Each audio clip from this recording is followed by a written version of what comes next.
گفتند حیات شبیه باغ هست و هر یک انسان باغبانی باغ عمر خودش هست. چگونه پرورش نمودن این نهال، یعنی نهال عمر، دست خود ماست. و جای شنیدم که گفتند خط کورکنک را استفاده نبرده رسم کشیدن را حیات میگوید. درست است.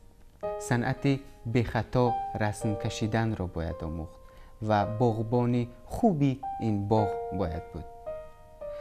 گاه زندگی را به دریا تشبیه میدهند، شباهت میدهند که همیشه به پیش میرود. یک دریای پرجوش و خروشی هست که زورق عمر ما را میبرد به آینده، به پیش و هیچ وقت به قفا بر نمیگردد.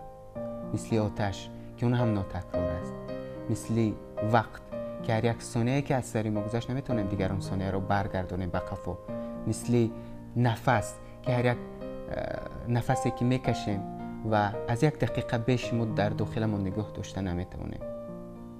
خلاص زندگی بسیار زیبا است بیننده‌های عزیز و هر لحظه زندگی برای ما ناتکرار است. شما هم مثل دریا باشید، به پیش حرکت کنید و هیچ وقت به قفا بر نگردید.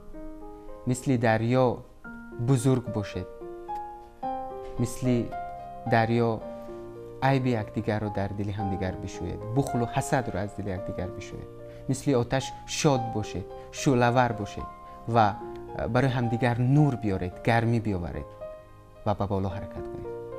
آتش رمز محبت است بیننده‌های عزیز و این سخن رو بارها گفتم که دوستدار و محب همدیگر باشید. با امید دیدار، خیر.